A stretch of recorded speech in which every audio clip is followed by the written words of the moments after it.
സംഘികളുടെ ലക്ഷദ്വീപ് കുരു അങ്ങനെയൊന്നും പൊട്ടിത്തീർന്നിട്ടില്ല. ആ കുരു പൊട്ടിയ ചലം ഇപ്പോഴും സംഘികളിൽ നിന്ന് വാർന്നൊഴുകുന്നുണ്ട്. അതിന്റെ ഏറ്റവും വലിയ തെളിവാണ് നടൻ പൃഥ്വിരാജ് സുകുമാരനെതിരെയും ടൊവിനോ തോമസിനെതിരെയും ഇപ്പോഴും വരുന്ന വിദ്വേഷ കമന്റുകൾ. നിലവിൽ നടന്നുകൊണ്ടിരിക്കുന്ന ടോക്കിയോ ഒളിമ്പിക്സിൽ ഇന്ത്യക്ക് വേണ്ടി ഭാരോദ്വഹനത്തിൽ വെള്ളി മെഡൽ നേടിയ മീരാബായി ചാനുവിനെ പൃഥ്വിരാജും ടൊവിനോയുമെല്ലാം അഭിനന്ദിച്ചതാണ് സംഘികളെ വീണ്ടും ചൊടിപ്പിച്ചിരിക്കുന്നത്. രാജ്യദ്രോഹിയായ ഐഷ സുൽത്താനയ്ക്ക് പിന്തുണ നൽകിയ ഒരു കൂട്ടം സിനിമ സീരിയൽ സാംസ്കാരിക നായകൾ കൂടി മീരാബായി ചാനുവിനെ അഭിനന്ദിച്ച് രംഗത്തെത്തിയിട്ടുണ്ട് എന്ന കമന്റും പഴം ഇടക്കൊക്കെ വായിൽ നിന്ന് എടുത്തു മാറ്റാറുണ്ട് അല്ലേ തുടങ്ങി കമന്റുകളൊക്കെയാണ് പൃഥ്വിരാജിനെതിരെയും ടൊവിനോ തോമസിനെതിരെയും ഇപ്പോഴും സംഘികൾ എഴുതി വിടുന്നത്. അതായത് സംഘികളുടെ ഭാഷയിൽ പറഞ്ഞാൽ ഇന്ത്യയുടെ അഭിമാന താരമായ മീരാബായി ചാനുവിനെ പൃഥ്വിരാജിനെ പോലുള്ളവർ അഭിനന്ദിക്കാൻ പാടില്ല, അതൊക്കെ ഞങ്ങൾ സംഘമിത്രങ്ങൾ ചെയ്തു കൊള്ളാം എന്ന നിലപാടാണ് സംഘികൾക്കുള്ളത്. അത് തന്നെയാണ് മീരാബായി ചാനുവിനെ അഭിനന്ദിച്ചുകൊണ്ടുള്ള പോസ്റ്റിലെ സംഘികളുടെ കമന്റുകൾ വ്യക്തമാക്കുന്നതും. അതേസമയം ലക്ഷദ്വീപ് അഡ്മിനിസ്ട്രേറ്ററുടെ ജനവിരുദ്ധമായ നയങ്ങൾക്കെതിരെ പരസ്യ വിമർശനം ഉന്നയിച്ചതിന്റെ പേരിൽ സംഘികളിൽ നിന്ന് ഏറ്റവും കൂടുതൽ സൈബർ ആക്രമണം നേരിട്ട നടനാണ് പൃഥ്വിരാജ് സുകുമാരൻ.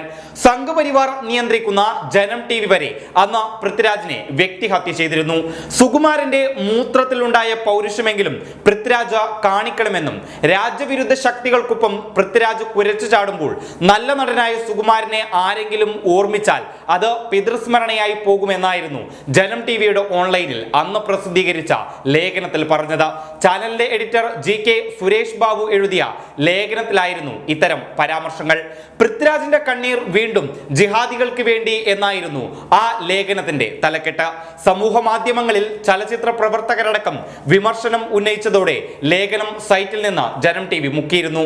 ലക്ഷദ്വീപിലെ ജനങ്ങൾക്ക് പിന്തുണ നൽകി പൃഥ്വിരാജ് രംഗത്ത് എത്തിയതോടെ പൃഥ്വിരാജിന് നേരെ സംഘപരിവാറിന്റെ കടുത്ത സൈബർ ആക്രമണം ഉണ്ടായിരുന്നു.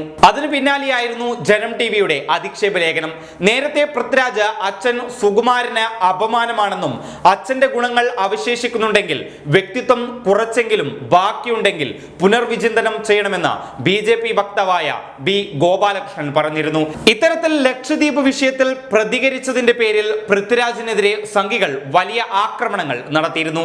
അതിന്റെ ഏറ്റവും ഒടുവിലത്തെ ഉദാഹരണമാണ് ടോക്കിയോ ഒളിമ്പിക്സിലെ വിജയ്ക്ക് പൃഥ്വിയിട്ട പോസ്റ്റിനെതിരെ സംഘികൾ കുരുപൊട്ടിക്കുന്നത്.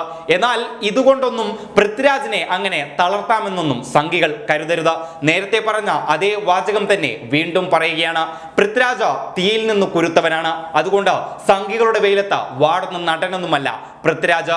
ടോക്കിയോ ഒളിമ്പിക്സിൽ അഭിനന്ദനം അറിയിച്ചതിന്റെ പേരിൽ പൃഥ്വിരാജിനെതിരെ ഇനിയും വേട്ടയാടാനാണ് നിങ്ങളുടെ ശ്രമമെങ്കിൽ പൃഥ്വി എന്ന നടൻ തന്റെ നിലപാട് ഇനിയും പറഞ്ഞുകൊണ്ടേയിരിക്കും. News desk public Kerala.